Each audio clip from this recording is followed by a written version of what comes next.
कि मुल्क का उसको वफादार नहीं मानता मैं, ऐसे दरबार को दरबार नहीं मानता मैं, मुल्क का उसको वफादार नहीं मानता मैं, ऐसे दरबार को दरबार नहीं मानता मैं। बच्चों की खुदकुशी पे जिसका, बच्चों की खुदकुशी पे दिल न पसीजे जिसका, ऐसी सरकार को सरकार नहीं मानता मैं, ऐसी सरकार को सरकार नहीं मानता मैं। महसूस करिए उस शहादत के एहसास को जब आखिरी मुगल बादशाह बहादुर शाह जफर पर तंज करते हुए एक फिरंगी ने कहा था कि दमदमे में दम नहीं है, खैर मांगो जान की, ऐ जफर ठंडी हुई शमशीर हिंदुस्तान की। तब उस बूढ़े बादशाह ने कहा था कि गाजियों में बू रहेगी जब तलक ईमान की, तख्ते लंदन तक चलेगी तेग हिंदुस्तान की।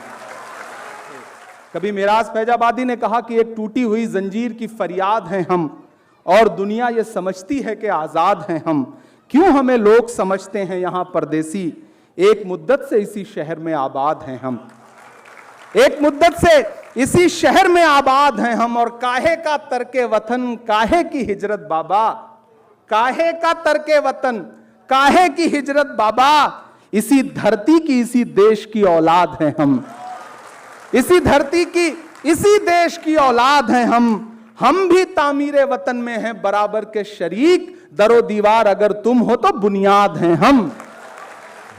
हम उस साजी शहादत और साजी विरासत को बचाने की बात कर रहे हैं और उसको आपके सामने संजोने की बात कर रहे हैं। जिस मंच पर कोई महाराज खड़े होकर के गंगा जमुनी तहजीब की बात करें, मैं आज मेजबान हूं, मेहमान नहीं हूं, तो मैंने सोचा था कि सुनने सुनाने से बच जाएंगे, लेकिन आप सबका हुक्म है तो पूरा करना ही पड़ेगा।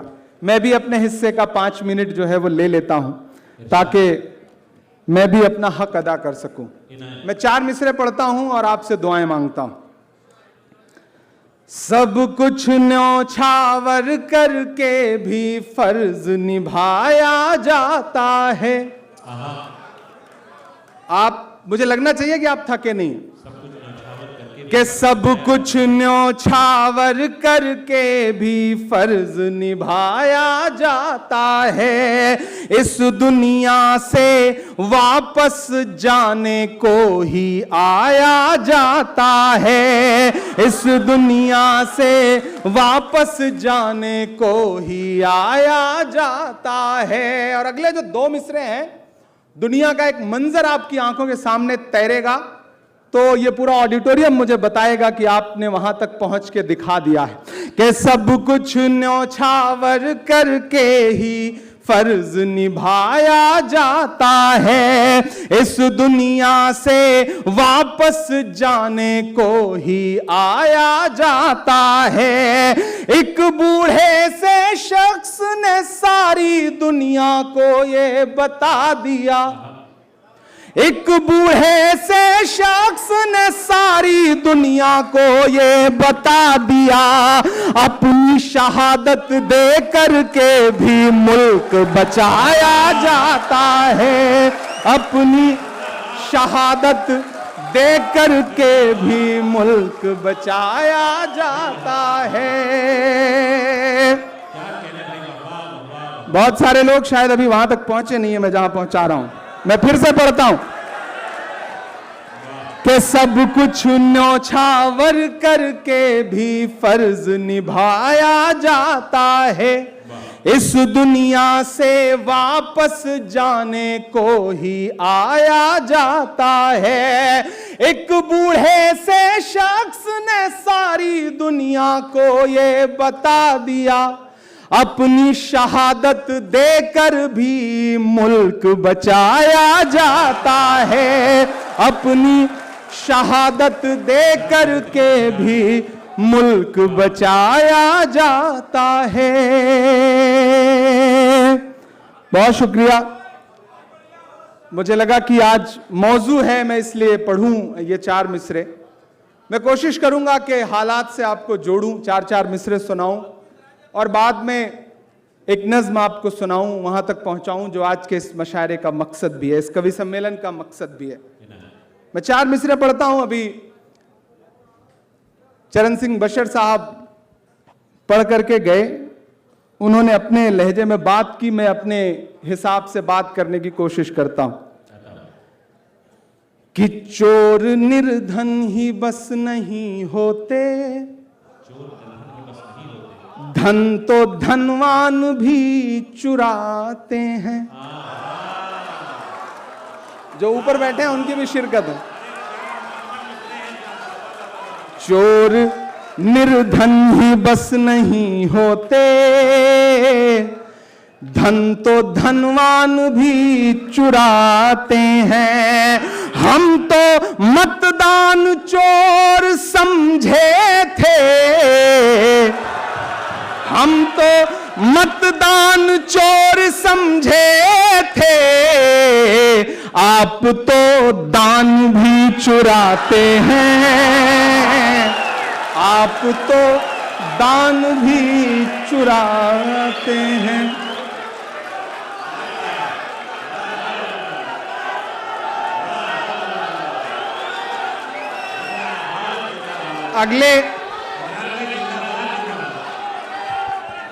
अगले 16 दिन बाद संसद का सत्र शुरू होने जा रहा है। आप इतनी दुआ दीजिए कि मैं इसे वहां भी पढ़ सकूं कि चोर निर्धन ही बस नहीं होते, धन तो धनवान भी चुराते हैं। चोर निर्धन ही बस नहीं होते, धन तो धनवान भी चुराते हैं। हम तो मतदान चोर समझे थे, आप तो दान भी चुराते हैं, आप तो दान भी चुराते हैं। बहुत अच्छा सुना रहे हैं आप, बहुत अच्छा सुन रहे हैं आप, और इधर से भी बहुत अच्छा सुनाया गया। मसला यह है ना कि हमारे हुक्म के हमारे मुल्क के हाकिम का मसला ऐसा है कि वो एक आदमी बस में सफर करने के लिए चढ़ा और टिकट बनाने वाला जब उसके पास आया ना, उसने कहा पैसे निकालो टिकट बनेंगे। उसने जेब देखा तो जेब ही कटी हुई थी। जब जेब कटी हुई थी तो वो परेशान हो गया। उसने कहा साहब जेब कट चुकी है। तो टिकट बनाने वाला उसके ऊपर चीखने लगा कि तुम लोग ऐसे बहाना करते हो, झूठ बोलते हो, पैसे रहते नहीं, टिकट बनवाना नहीं रहता, लेकिन बहाना बनाओगे कि जेब कट चुकी है। इतने में पीछे एक आदमी बैठा था, बिल्कुल उन्हीं की हूबहू शक्ल वाला। उसने कहा कैसी बात कर रहे हैं आप, किसी आदमी का आप इस तरह अपमान करेंगे, ये बिल्कुल बर्दाश्त नहीं किया जाएगा। मैं पैसे दे रहा हूं, आप इसका टिकट बनाइए। टिकट बनाने वाला खुश हो गया। उसने कहा ठीक है। उसने पैसे दिए। पूरी बस ने उस आदमी के लिए ताली बजाई। बाद में पता चला कि उसी ने जेब काटी थी। ये हालात हैं। तो मामला कुछ बिल्कुल ऐसा ही चल रहा है। मैं ऐसे हालात में 4 मिसरे पढ़ने की हिम्मत करता हूं कि मुल्क का उसको वफादार नहीं मानता मैं, ऐसे दरबार को दरबार नहीं मानता मैं। मुल्क का उसको वफादार नहीं मानता मैं, ऐसे दरबार को दरबार नहीं मानता मैं। बच्चों की खुदकुशी पे जिसका, बच्चों की खुदकुशी पे दिल न पसीजे जिसका, ऐसी सरकार को सरकार नहीं मानता मैं, ऐसी सरकार को सरकार नहीं मानता मैं। बच्चों की खुदकुशी पे दिल न पसीजे जिसका, ऐसी सरकार को सरकार नहीं मानता मैं, ऐसे दरबार को दरबार नहीं मानता मैं। बहुत शुक्रिया। बहुत अच्छा सुन रहे हैं आप।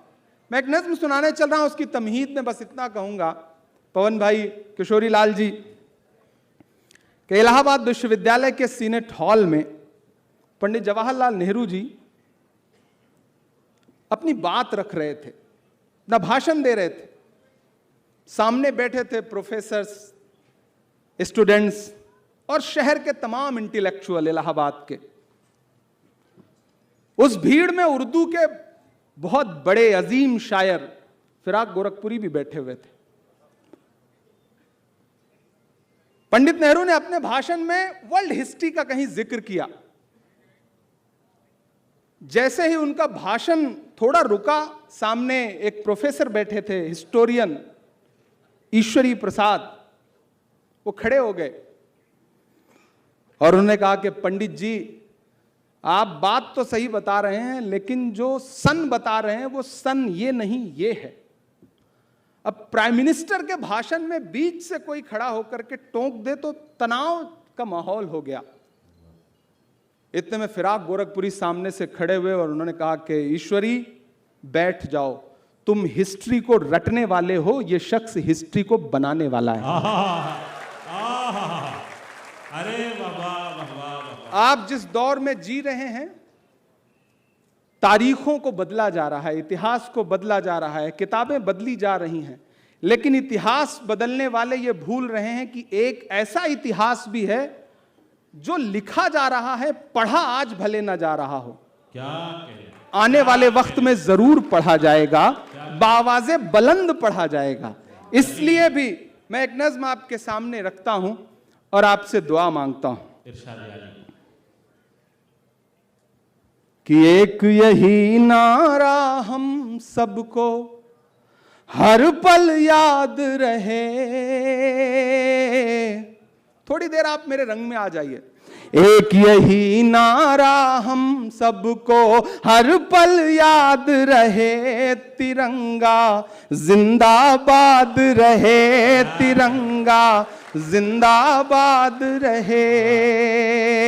एक यही नारा हम सबको हर पल याद रहे, तिरंगा जिंदाबाद रहे, तिरंगा जिंदाबाद रहे।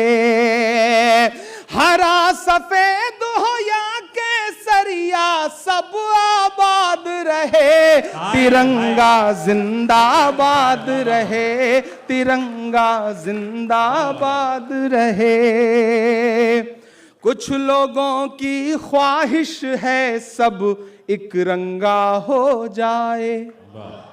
मुझे पता है मैं जहां खड़ा हूं सड़क के उस पार देश की संसद है, मैं यहां खड़ा होकर ये मिसरे पढ़ रहा हूं तो इनके मायने और बड़े कि कुछ लोगों की ख्वाहिश है सब एक रंगा हो जाए। अमन जहां है उस धरती पर भी दंगा हो जाए। अमन जहां है उस धरती पर भी दंगा हो जाए। ऐसे लोगों से अपना ईमान बचाए रखिए, ऐसे लोगों से अपना ईमान बचाए रखिए। गांधी नेहरू वाला हिंदुस्तान बचाए रखिए, गांधी नेहरू वाला हिंदुस्तान बचाए रखिए। जिसके भी दिल में नफरत हो, जिसके दिल में भी नफरत हो, वो बर्बाद रहे, तिरंगा जिंदाबाद रहे, तिरंगा जिंदाबाद रहे, तिरंगा जिंदाबाद रहे। यहां महाराज बैठे हैं, किशोरी लाल शर्मा जी बैठे हैं, इमरान मिसरे पढ़ता है कि गंगा जल तुम ले आओ, हम जमजम लेकर आए। शिरकत हो ऊपर से नीचे तक कि गंगा जल तुम ले आओ, हम जमजम लेकर आए। आओ मिलजुल कर नफरत की दोनों आग बुझाएं। और आपके नाम ये मिसरे हैं, लेकिन किरदार ये नहीं है। मैं सड़क के उस पार वालों की बात कर रहा हूं कि आओ दोनों मिलजुल कर नफरत की आग बुझाएं। नेताओं की मत सुनना, ये जात बड़ी छोटी है। नेताओं की मत सुनना, ये जात बड़ी छोटी है। देश बड़ा, सरकारों की औकात बड़ी छोटी है। देश बड़ा, सरकारों की औकात बड़ी छोटी है। जो भी कुर्सी पर बैठे, जो भी कुर्सी पर बैठे, उसको ये याद रहे, तिरंगा जिंदाबाद रहे, तिरंगा जिंदाबाद रहे। हरा सफेद हो या केसरिया, सब आबाद रहे, तिरंगा जिंदाबाद रहे, तिरंगा जिंदाबाद रहे। बहुत शुक्रिया, बहुत मोहब्बतें। नहीं, आज बड़ी मुश्किल से तो वो सफेद वाला कुर्ता पजामा उतार के ना यहां खड़े होने का मौका मिलता है। आप यहां भी वही नारे लगाने लगते हो। यहां मुरादाबाद के तमाम साथी बैठे हुए हैं, ऊपर दिल्ली के लोग बैठे हुए हैं, मेवात के लोग बैठे हुए हैं, और मुझे लगता है कि हिंदुस्तान के हर शहर के। मैं एक नज्म सुनाने चल रहा हूं, उसकी तमहीद में बस इतना कहूंगा, पवन भाई, किशोरी लाल जी, कि इलाहाबाद विश्वविद्यालय के सीनेट हॉल में पंडित जवाहरलाल नेहरू जी अपनी बात रख रहे थे, अपना भाषण दे रहे थे। सामने बैठे थे प्रोफेसर्स, स्टूडेंट्स और शहर के तमाम इंटेलेक्चुअल इलाहाबाद के। उस भीड़ में उर्दू के बहुत बड़े अजीम शायर फिराक गोरखपुरी भी बैठे हुए थे। पंडित नेहरू ने अपने भाषण में वर्ल्ड हिस्ट्री का कहीं जिक्र किया। जैसे ही उनका भाषण थोड़ा रुका, सामने एक प्रोफेसर बैठे थे, हिस्टोरियन ईश्वरी प्रसाद, वो खड़े हो गए और उन्होंने कहा कि पंडित जी, आप बात तो सही बता रहे हैं, लेकिन जो सन बता रहे हैं वो सन ये नहीं, ये है। अब प्राइम मिनिस्टर के भाषण में बीच से कोई खड़ा होकर के टोक दे तो तनाव का माहौल हो गया। इतने में फिराक गोरखपुरी सामने से खड़े हुए और उन्होंने कहा कि ईश्वरी, बैठ जाओ, तुम हिस्ट्री को रटने वाले हो, ये शख्स हिस्ट्री को बनाने वाला है। अरे बाबा, बाबा। आप जिस दौर में जी रहे हैं, तारीखों को बदला जा रहा है, इतिहास को बदला जा रहा है, किताबें बदली जा रही हैं, लेकिन इतिहास बदलने वाले ये भूल रहे हैं कि एक ऐसा इतिहास भी है जो लिखा जा रहा है, पढ़ा आज भले ना जा रहा हो, क्या कहे? आने वाले वक्त में जरूर पढ़ा जाएगा, बावाज़े बुलंद पढ़ा जाएगा। इसलिए भी मैं एक नज्म आपके सामने रखता हूं और आपसे दुआ मांगता हूं इरशाद यारी। कि एक यही नारा हम सबको हर पल याद रहे। थोड़ी देर आप मेरे रंग में आ जाइए। एक यही नारा हम सबको हर पल याद रहे, तिरंगा जिंदाबाद रहे, तिरंगा जिंदाबाद रहे। एक यही नारा हम सबको हर पल याद रहे, तिरंगा जिंदाबाद रहे, तिरंगा जिंदाबाद रहे। हरा सफेद हो या केसरिया, सब आबाद रहे, तिरंगा जिंदाबाद रहे, तिरंगा जिंदाबाद रहे। कुछ लोगों की ख्वाहिश है सब एक रंगा हो जाए। मुझे पता है मैं जहां खड़ा हूं सड़क के उस पार देश की संसद है, मैं यहां खड़ा होकर ये मिसरे पढ़ रहा हूं तो इनके मायने और बड़े कि कुछ लोगों की ख्वाहिश है सब एक रंगा हो जाए, अमन जहां है उस धरती पर भी दंगा हो जाए, अमन जहां है उस धरती पर भी दंगा हो जाए। ऐसे लोगों से अपना ईमान बचाए रखिए, ऐसे लोगों से अपना ईमान बचाए रखिए, गांधी नेहरू वाला हिंदुस्तान बचाए रखिए, गांधी नेहरू वाला हिंदुस्तान बचाए रखिए।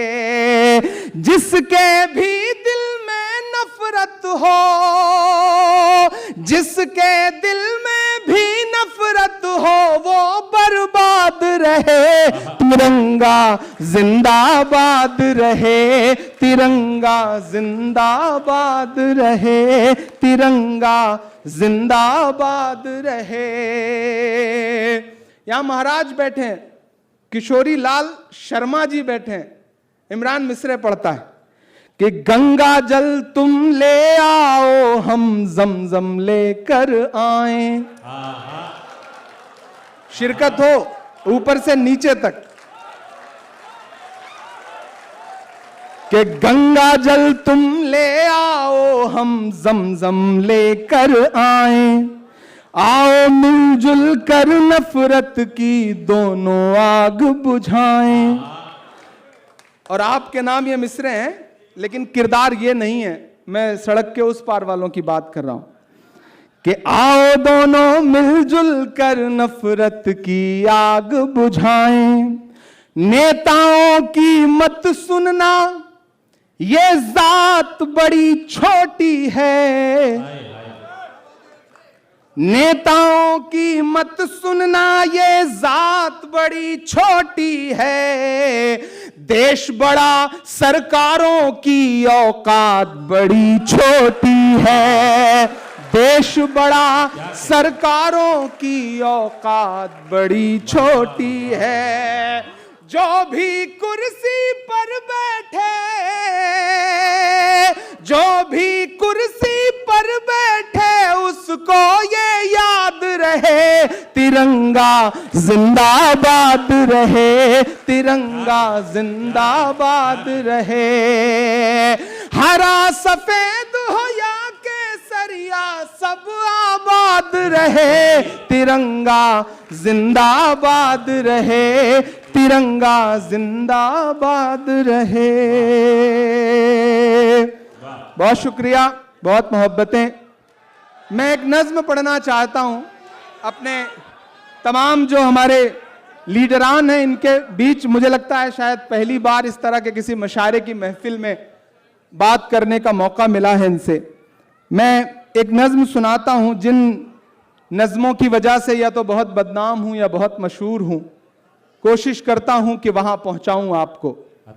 मुझको जालिम का तरफदार नहीं लिख सकते, महाराज ने वो शेर पढ़ ही दिया था, मुझको जालिम का तरफदार नहीं लिख सकते, कम से कम वो मुझे लाचार नहीं लिख सकते, जहां हथेली पे लिए बोल रहा हूं जो सच उसको इस देश के अखबार नहीं लिख सकते।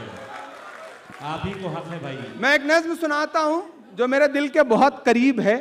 पवन भाई, किशोरी लाल जी, दीपिका जी, राजेंद्र जी, अनिल भाई, सारे लोग, दानिश भाई, राजेश जी, एक नज्म सुनाता हूं।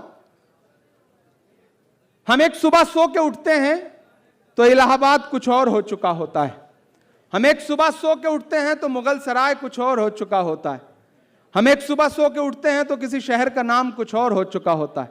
मुझे तो हैरत है कि वो बरकतुल्ला साहब जिन्होंने इस देश की आजादी में इतनी बड़ी कुर्बानी दी, उनका भी नाम बदलने की कोशिशों में लगी हैं सरकारें। मैं एक नज्म सुनाता हूं जिसका उन्वान है लाल किला।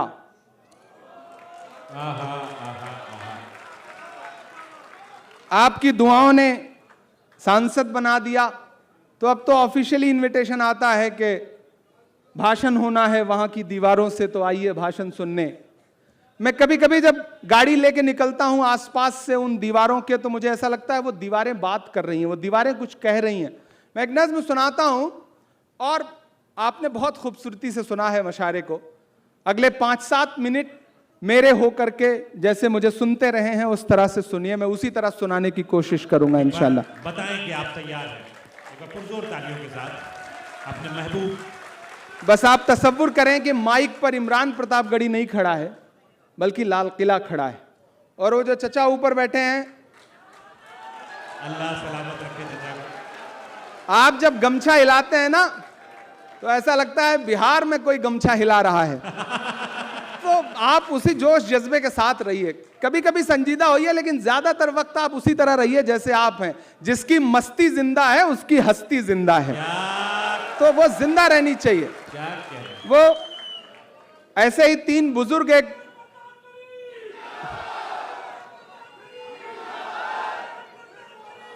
शुक्रिया, बहुत शुक्रिया, ये बड़े नेक लोग हैं। ऐसे ही 3 बुजुर्ग ऐसे ही गुजर रहे थे, तो सामने से कुछ खवातीन गुजरी, तो एक बुजुर्ग ने गौर से देख के कहा कि सुभान अल्लाह, दूसरे ने और गौर से देख के कहा माशा अल्लाह, तीसरे चचा की तरह थे, उन्होंने बहुत गौर से देख के कहा इंशाअल्लाह।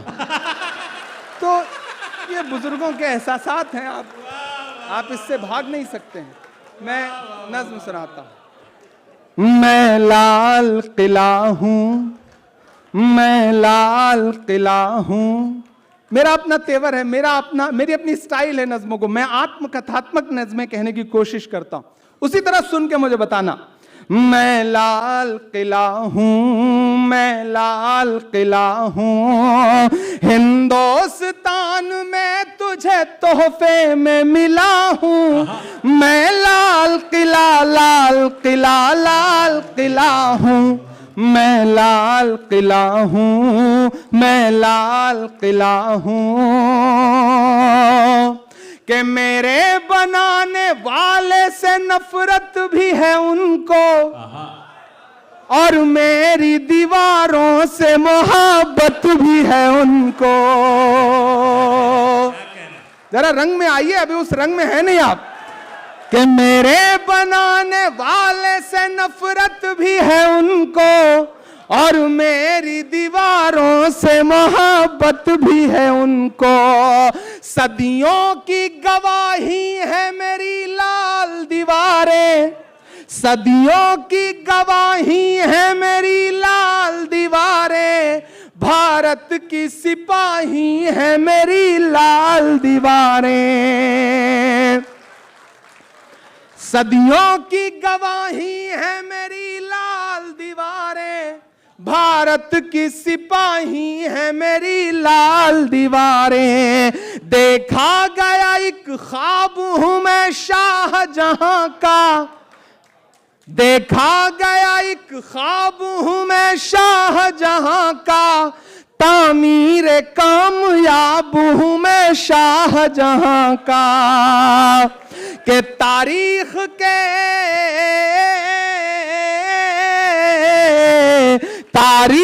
के पन्नों का मैं शिकवा हूं, गिला हूं। मैं लाल किला, लाल किला, लाल किला हूं, मैं लाल किला हूं, मैं लाल किला हूं। 15 अगस्त में कमोबेश महीने भर बचे हैं, फिर भाषण होंगे लंबे लंबे। मैं मिसरे पढ़ रहा हूं कि नेहरू के ख्यालों का निगहबान रहा हूं, नेहरू के ख्यालों का निगहबान रहा हूं। मैं लाल बहादुर का भी अरमान रहा हूं। मैं एक एक नाम गिनाता जाऊंगा, आपकी आंखों के सामने इतिहास तैरता जाएगा और आपकी तालियां हवाओं में उछलती जाएंगी। तमाम नाम आएंगे, आप इंतजार करिएगा। कि नेहरू के ख्यालों का निगहबान रहा हूं, और लाल बहादुर का भी अरमान रहा हूं। राजीव अटल सबके हूं अल्फाज समेटे। अगले मिसरे पे तैयार रहना दिल्ली वालों। कि राजीव अटल सबके हूं अल्फाज समेटे, खामोश समन मोहनी अंदाज समेटे।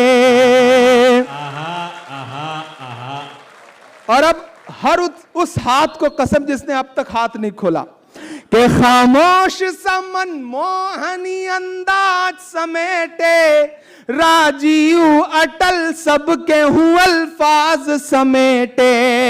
मैं इंदिरा के जज्बे सा फौलाद रहूंगा। तैयार रहना दिल्ली वालों अगले मिसरे पे, कि मैं इंदिरा के जज्बे सा फौलाद रहूंगा। आबाद था आबाद हुआ आबाद रहूंगा। बहुत शुक्रिया, बहुत शुक्रिया। कि नेहरू के ख्यालों का निगहबान रहा हूं, मैं लाल बहादुर का भी अरमान रहा हूं। राजीव अटल सबके हूं अल्फाज समेटे, खामोश समन मोहनी अंदाज समेटे। मैं इंदिरा के जज्बे सा फौलाद रहूंगा। आबाद था आबाद हुआ आबाद रहूंगा। मैं हिंद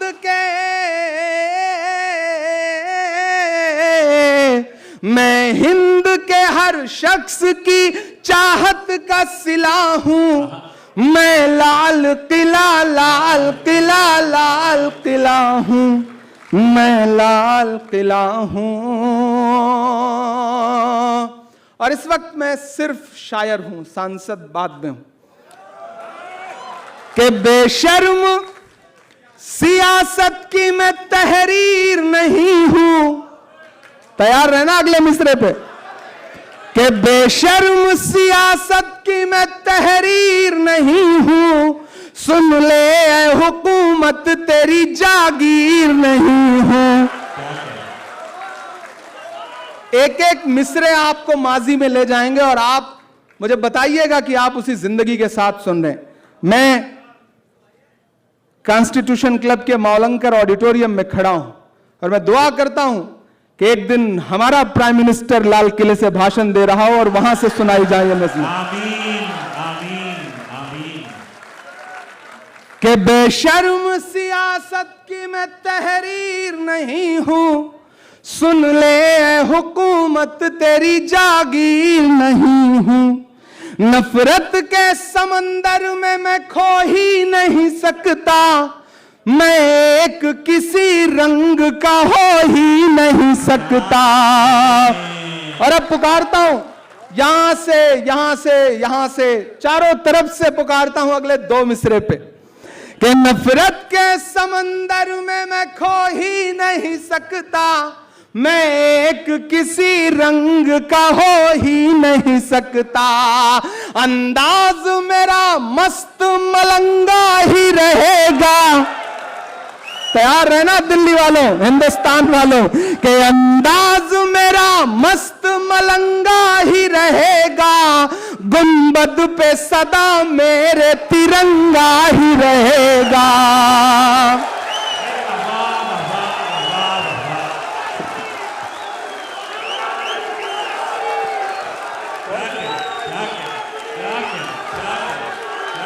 बहुत शुक्रिया,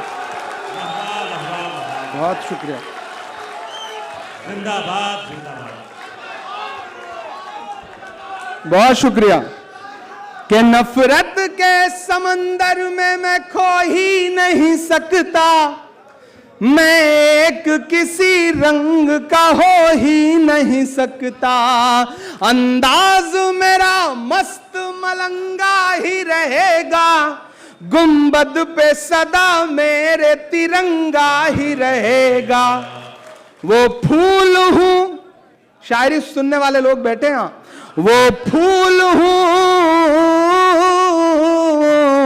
वो फूल हूं, वो फूल हूं जो खार की छाती पे खिला हूं, मैं लाल किला लाल किला लाल किला हूं, मैं लाल किला हूं, मैं लाल किला हूं, मैं लाल किला हूं।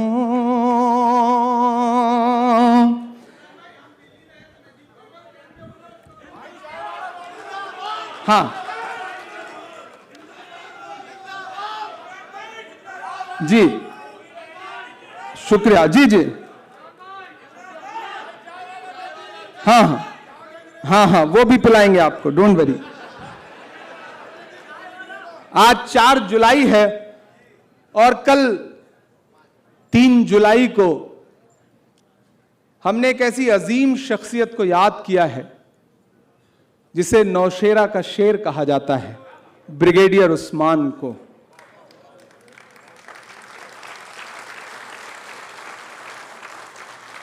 हमारी आंखों ने वो मंजर भी देखे हैं कि जब पड़ोसी मुल्क ने हमारे कुछ बेगुनाह लोगों की जान ली और हमारी बहादुर सेना ने उनके छक्के छुड़ा दिए, तो 2 बेटियां निकल के आईं। उसमें एक बेटी जो बैठ करके पूरी हिंदुस्तान, पूरी दुनिया को बता रही थी कि हमने कहां तक घुस के मारा है। उस बेटी का नाम कर्नल सोफिया था। लेकिन ऐसे में हमारे पास ऐसी आवाजें भी आती हैं कि हरियाणा के किसी मंच पे खड़े होकर के देश का मुखिया कहता है कि पंचर बनाते हैं। कभी कभी लगता है कि इन चीजों पे क्या बोला जाए, क्या कहा जाए, गिरावट की हद क्या है। लेकिन शायर की अपनी जिम्मेदारियां भी हैं। मैं आईना हूं दिखाऊंगा दाग चेहरों के, जिसे बुरा लगे वो सामने से हट जाए। ये किसने कह दिया तुमसे कि बस पंक्चर बनाते हैं। साझी शहादत है और साझी विरासत है, इसलिए ये मिसरे पढ़ रहा हूं। ये किसने कह दिया तुमसे कि बस पंक्चर बनाते हैं। अगली लाइन पे तैयार रहना। ये किसने कह दिया तुमसे कि बस पंक्चर बनाते हैं। वतन पे हंस के जो कट जाएं ऐसे सर बनाते हैं। वतन पे हंस के जो कट जाएं ऐसे सर बनाते हैं। ये किसने कह दिया तुमसे कि बस पंक्चर बनाते हैं। वतन पे हंस के जो कट जाएं ऐसे सर बनाते हैं। और मेरा भाई इब्राहिम जीशान, तबरेज, या जो भी साथी हैं कि गजल में हम भी कर सकते हैं हुस्नो इश्क की बातें। गजल में हम भी कर सकते हैं हुस्नो इश्क की बातें। गजल में हम भी कर सकते हैं हुस्नो इश्क की बातें। मगर हालात हमको मोम से पत्थर बनाते हैं। मगर हालात हमको मोम से पत्थर बनाते हैं। और एक शेर पढ़ता हूं और आप सबको पुकारता हूं कि उन्हें बुलडोजरों के बाजुओं पर नाज है, लेकिन उन्हें बुलडोजरों के बाजुओं पे नाज है, लेकिन उन्हें बुलडोजरों के बाजुओं पे नाज है, लेकिन हमारा फर्ज है हम बेघरों के घर बनाते हैं। हमारा फर्ज है हम बेघरों के घर बनाते हैं। और अजब है कैनवस उनका, अजब उनकी कलाकारी। उनकी का मतलब तो आप समझते ही हैं कि अजब है कैनवस उनका, अजब उनकी कलाकारी। अजब है कैनवस उनका, अजब उनकी कलाकारी। वो जो मंजर बनाते हैं लहू में तर बनाते हैं। वो जो मंजर बनाते हैं लहू में तर बनाते हैं वो जो मंजर बनाते हैं, लहू में तर बनाते हैं। और आखिर में अगले 3 मिनट आपका लूंगा। हां, एक गजल के 3 शेर जरूर पढ़ना चाहता हूं। यहां बड़ी तादाद में मेरे अपने समाज के लोग बैठे हैं। अक्सर हम शिकायत करते हैं कि नफरतों का शोर बहुत ज्यादा है। हमने मोहब्बतों की कोशिशें भी थोड़ी कम कर दी हैं। हम दूसरों के भरोसे बैठ गए। हमें लगता है कि हमारा फर्ज तो था नहीं है, हमारा काम तो था नहीं है। नहीं, हमारा ही काम है। किसी ने एक दिन तंज किया कि सेकुलरिज्म का बोझ क्या हमारे कंधे ही ढोएंगे। हमने कहा सेकुलरिज्म का बोझ हमारे कंधे जरूर ढोएंगे, क्योंकि हमारे कंधे मजबूत हैं। इसलिए ऊपर वाला जानता है कि इन कंधों पे ये बोझ डाला जा सकता है। मैं आप सबको शामिल करते हुए एक गजल के 3 शेर सुनाना चाहता हूं। दिल्ली के लोग, मुरादाबाद के लोग, मेवात के लोग, चचा ऊपर बैठे हैं।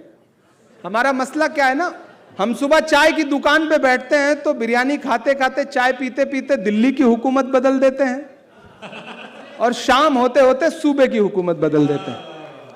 फिर उठते हैं, भूल जाते हैं। हर चौराहे पे नवाब साहब बैठे हैं, हर चौराहे पे बादशाह बैठे हैं, हर चौराहे पे जागीरदार बैठे हैं। यहां लड़ाइयों के मैदान बदल गए।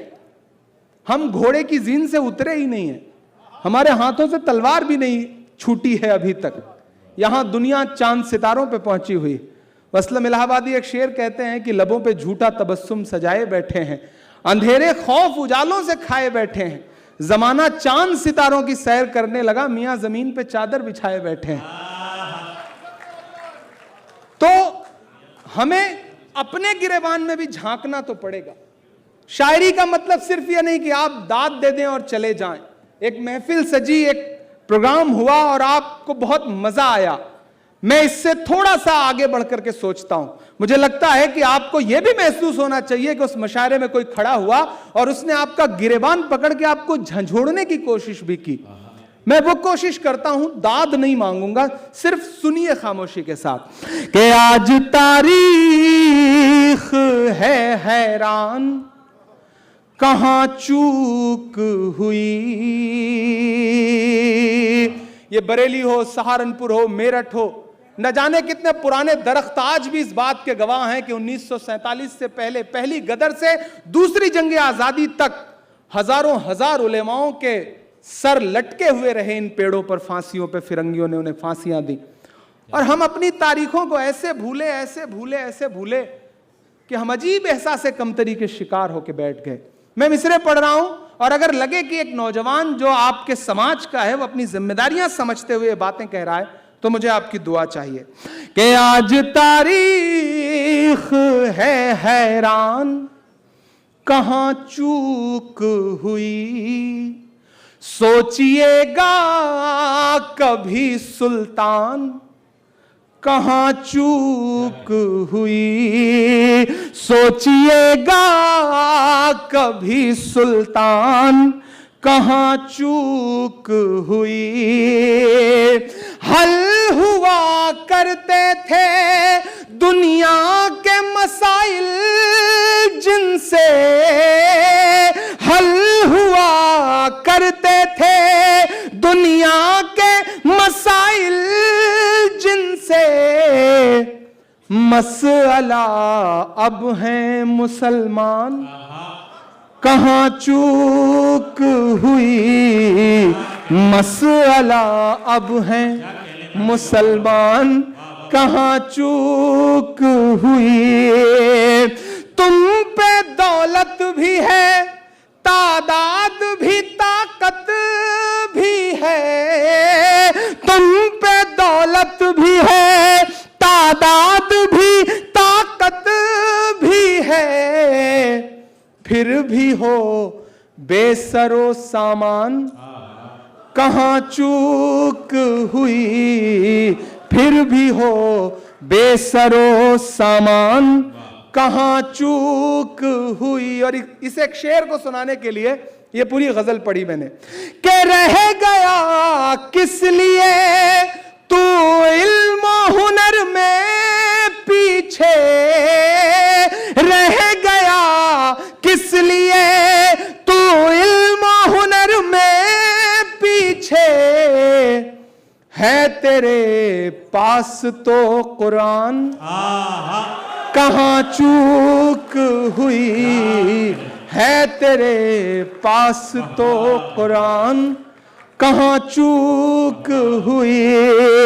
बस यही एक खराबी है मेरे अंदर भी, सोचता रहता हूं इमरान कहां चूक हुई, सोचता रहता हूं। और जाते जाते ये कह के जा रहा हूं कि सुना था कि बेहद सुनहरी है दिल्ली, समंदर सी खामोश गहरी है दिल्ली, सुना था कि बेहद सुनहरी है दिल्ली, समंदर सी खामोश गहरी है दिल्ली, मगर एक माँ की सदा सुन न पाए तो लगता है गूंगी है बहरी है दिल्ली। एक चीज की दाद आप सबसे चाहूंगा, ये जो लोग यहां बैठे हैं ये कभी बिना किसी ऐसे मंच पे तो बैठते ही नहीं जहां खुद भाषण न दें।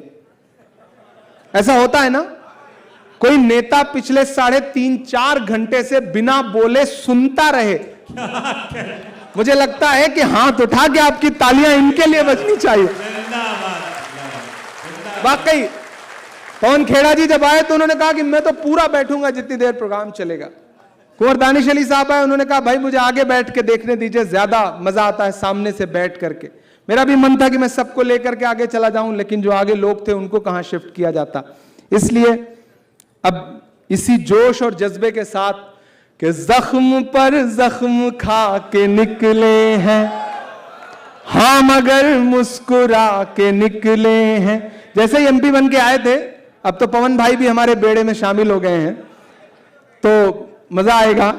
जिस दिन आए तो प्रोटेस्ट चल रहा था देश के एक बहुत बड़े सेठ के खिलाफ, मैं नाम नहीं लूंगा, नहीं आप जान जाएंगे कि मैं अडानी जी की बात कर रहा हूं। पार्लियामेंट के अंदर प्रोटेस्ट चल रहा था। जब प्रोटेस्ट चल रहा था तो हम सारे सांसद नारे लगा रहे थे। एक झटके में भारत के इतिहास में पहली बार हुआ कि 143 सांसद एक साथ सस्पेंड हुए, लोकसभा और राज्यसभा मिलाकर। अनिल भी सस्पेंड थे, किशोरी लाल जी भी सस्पेंड ही थे, हम भी सस्पेंड थे, दानिश भाई भी उस टाइम, हाँ तब किशोरी लाल जी नहीं थे, दानिश भाई सस्पेंड थे उस समय। अब पवन भाई होंगे, अब किशोरी लाल जी होंगे, होना ही है, ये तो होता ही रहेगा। हम सब सस्पेंड होकर के खुशी खुशी बाहर आए तो यहाँ जैनेंद्र बैठे हमारे साथी, मीडिया के कई लोग बाहर खड़े रहते हैं, उन्होंने तुरंत माइक लगाया, कैसा महसूस कर रहे हैं, सस्पेंड होके कैसा महसूस कर रहे हैं। मैंने कहा यार अगर आज सस्पेंड होके ना आए होते तो ऐसा लगता कि हमारा नाम बहादुरों में नहीं बल्कि बुज़दिलों में लिखा जा रहा है, तो आज तो सस्पेंड होना फख्र की बात है। तो बोले आप तो शायर हैं, शायरी के लहजे में बताइए। मैंने एक नज्म कही वहीं खड़े खड़े कि जख्म पे जख्म खा के निकले हैं, हाँ मगर मुस्कुरा के निकले हैं। सर झुकाने का हुक्म जब आया, सर झुकाने का हुक्म जब आया, और भी सर उठा के निकले हैं, नारे हक लगा के निकले हैं, नारे हक लगा के निकले हैं। कि हम पे पत्थर उछालने वाले तेरा शीशे का घर नहीं लगता, वो जो मसनद पे है समझ जाए, हमको जालिम से डर नहीं लगता, हमको जालिम से डर नहीं लगता। झूठ के हाकिमों के चेहरे पर आईना हम दिखा के निकले हैं, नारे हक लगा के निकले हैं। और आज की आखिरी 4 पंक्तियां, और भरोसा है मेरा, ईमान है मेरा, यकीन है मेरा कि हर सितम का जवाब आएगा। इसलिए हिंदुस्तान वालों, दिल्ली वालों, मुरादाबाद वालों, मेवात वालों, कांग्रेस वालों, गैर कांग्रेस वालों, मायूस मत होइए। तूफान का रुख बदल रहा है, हवाएं बदल रही हैं। एक इंसान चट्टान की तरह खड़ा है, कन्याकुमारी से कश्मीर तक, समंदर के साहिलों से लेकर बर्फ की वादियों तक। इमरान मिसरे पढ़ रहा है कि हर सितम का जवाब आएगा। जहां भी खड़े हैं, जैसे भी हैं, आप मेरे भरोसे के साथ जुड़िएगा कि हर सितम का जवाब आएगा। देखना इंकलाब आएगा। अच्छे दिन का किए थे जो वादा,